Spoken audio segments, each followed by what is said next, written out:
عام طور پر مسلمانوں کا مسلم عقیدہ یہ ہے کہ اسلام کی بنیاد کلمہ طیبہ یعنی لا الہ الا اللہ محمد رسول اللہ پر ہے۔ اس میں اللہ تعالیٰ کی توحید اور رسول پاک صلی اللہ علیہ وسلم کی رسالت کا اعلان ہے۔ آج کل برطانیہ میں مولویوں کے اس قسم کے بیانات آ رہے ہیں کہ ختم نبوت ہی مسلمانوں کا اصلی عقیدہ ہے۔ ختم نبوت کے بغیر عقیدہ ختم نبوت کے بغیر دین کی تکمیل مکمل نہیں ہے۔ تو اس سلسلے میں آپ ان سے پوچھیں جو کہہ رہے ہیں، مجھ سے کو پوچھتے ہیں۔ کلمہ جو حضرت صلی اللہ علیہ وآلہ وسلم سے ملا اور امت میں رائج ہوا، اس میں خاتم کا کہیں لفظ نہیں آتا کہیں؟ پھر ان سے پوچھیں جو سوال کرتے ہیں، خام مجھ سے پوچھ رہے ہیں۔ میں تو یہ کہتا ہوں جو رسول اللہ صلی اللہ علیہ وسلم سے ثابت ہے وہی درست ہے، اس کے سوا اس میں اضافے کرنا، اگر تو ایسے اضافے ہوں ایک مضمون میں جو قرآن حدیث سے ثابت شدہ، ان پہلوؤں سے اس مضمون کی تفصیل بیان کرتے ہوئے اضافے کرنے کا کوئی حرج نہیں، کیونکہ کوئی اضافے نہیں ہیں بلکہ قرآن کی تشریحات اس مضمون سے تعلق رکھنے والی ہیں جو بعض اور تفصیلاً بیان کی جاتی ہیں۔ لیکن جو ٹکسالی کی چیزیں ملتی ہیں معین شکل میں، ان میں رد و بدل گناہ ہے، کیونکہ وہ خدا تعالیٰ نے فریز کوائن کیے ہوئے ہیں اور وہ ایک ایسی ٹیکنیکل چیز بن جاتی ہے جسے اصطلاح بھی کہہ سکتے ہیں، اور اسلام کا ایسا خلاصہ جو خدا نے خود تیار کیا ہے، اس میں الفاظ عائد کرنا نہایت گستاخی ہے، کیونکہ اس کا مطلب یہ ہے کہ اللہ تعالیٰ کو صحیح تعریف کا علم نہیں تھا کہ بعد میں 1400 سال کے بعد جو پاکستان میں مولوی پیدا ہوئے انہوں نے اصطلاح کو درست کیا۔ اب یہ اس پہلو سے دیکھیں تو اس مضمون پر مزید روشنی پڑے گی۔ لا الہ الا اللہ محمد رسول اللہ، یہ ہے کلمہ۔ اس کے تشہد، کلمہ تشہد کہتے ہیں اشہد ان لا الہ الا اللہ و اشہد ان محمد رسول اللہ۔ ایک ہے صرف لا الہ الا اللہ، سب سے اول وہ ہے، اور حضرت صلی اللہ علیہ وسلم نے فرمایا لا الہ الا اللہ افضل الذکر، کہ جو لا الہ الا اللہ ہے ذکر میں سب سے اونچا ہے، اور وہاں محمد رسول اللہ علیہ وسلم کا نام نہیں۔ تو یہ کہنا کسی کی طرف سے کہ دراصل لا الہ الا اللہ میں اللہ ہی رہ جاتا ہے اور اللہ سے تعلق رکھنے والے رہتے ہیں، باقی سب مٹ جاتے ہیں، اس لیے اول خدا کے تابع محمد رسول اللہ علیہ وسلم کا نام ہونا چاہیے۔ یہ استنباط گناہ نہیں ہے، یہ میں آپ کو مثال دے رہا ہوں، اور درست ہے بالکل۔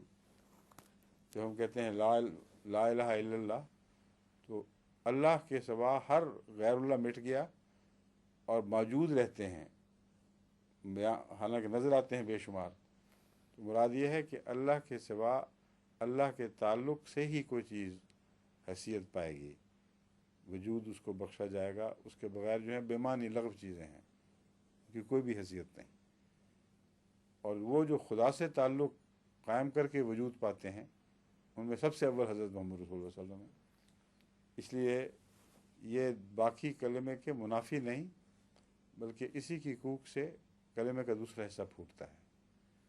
یہ مضمون بیان کرنا بالکل درست ہے، لیکن جب یہ کہا جائے کہ لا الہ الا اللہ افضل الذکر، تو اس لا الہ الا اللہ میں اس وقت اضافہ جائز نہیں، پھر سمجھتے ہوئے ذہنی طور پر رسول اللہ صلی اللہ علیہ وسلم پر درود بے شک بھیجو، مگر یہی کہو جتنا رسول اللہ صلی اللہ علیہ وسلم نے بتایا، اور آپ سے زیادہ خاتمیت کو اور کوئی نہیں سمجھتا تھا، اور اپنی رسالت کو بھی آپ سے زیادہ کوئی نہیں سمجھتا تھا۔ یہ میں مثال دے رہا ہوں کہ جو ٹکسالی کے کلمے ہمیں ورثے میں ملے ہیں اور جو قرآن اور حدیث سے ثابت ہیں، ان کو اسی طرح رہنے دینا چاہیے۔ اسی ذیل میں اسلام کی تعریف آتی ہے۔ ہر وہ شخص جو اسلام میں داخل ہوتا تھا اسے ایک کلمہ پڑھایا جاتا تھا، اور وہ کلمہ تشہد ہے، اشہد ان لا الہ الا اللہ و اشہد ان محمد عبدہ و رسولہ، یا اشہد ان محمد رسول اللہ۔ یہ کلمہ ہے۔ یہ کہتے ہیں مولوی کہ مرزا صاحب چونکہ بہت بعد میں پیدا ہوئے ہیں، اس لیے اب مجبوری پیش آئی ہے. اب خالی کلمہ کافی نہیں، بلکہ مرزا صاحب کا انکار بھی ضروری ہے. اس سے انہوں نے اس کے لیے عذر ایک ڈھونڈا کہ چونکہ کلمہ پڑھ لینے سے جو آدمی مسلمان ہو جاتا ہے وہ بعض دوسری بنیادوں کا انکار کر کے پھر غیر مسلم ہو جاتا ہے، اس لیے کلمے کے بعد اصل بنیاد خاتمیت ہے. بس جو کلمے کا اقرار کر کے خاتمیت کا منکر ہو جاتا ہے وہ عملاً کلمہ پڑھنے والا نہیں ہے. یہ تشریح ہے ان کی، یہ تشریح کریں لیکن کلمے کو نہ چھیڑیں، کلمہ وہی رہے گا. اور کون کرتا ہے انکار خاتمیت کا، کون نہیں کرتا، یہ فیصلہ خدا کرے گا. اس لیے یہ تو ان کو یہ اپنا شوق استعمال کر لیں کہ ہمارے نزدیک احمدیوں کا ایمان خاتم نبوت نامکمل ہے، یا جو ہم سمجھتے ہیں اس سے برعکس ہے. اس لیے ہم سمجھتے ہیں کہ جب یہ مریں گے تو اللہ ان کو بتائے گا کہ تم کلمہ کھوکھلا پڑا کرتے تھے، تمہارے خاتمیت کے عقیدے نے تمہارے کلمے کو بحیثیت بنا دیا تھا. یہ ان کا یقین رکھنا اپنے دل میں، ان کو مبارک ہو، بے شک رکھیں، اس پر ہمیں اعتراض نہیں، کیونکہ اس کا فیصلہ اللہ قیامت کے دن کرے گا. اللہ تعالیٰ فرماتا ہے ہر ایک کے اعمال کو ہم نے اس کے لیے زینت بنا دی ہے دنیا میں.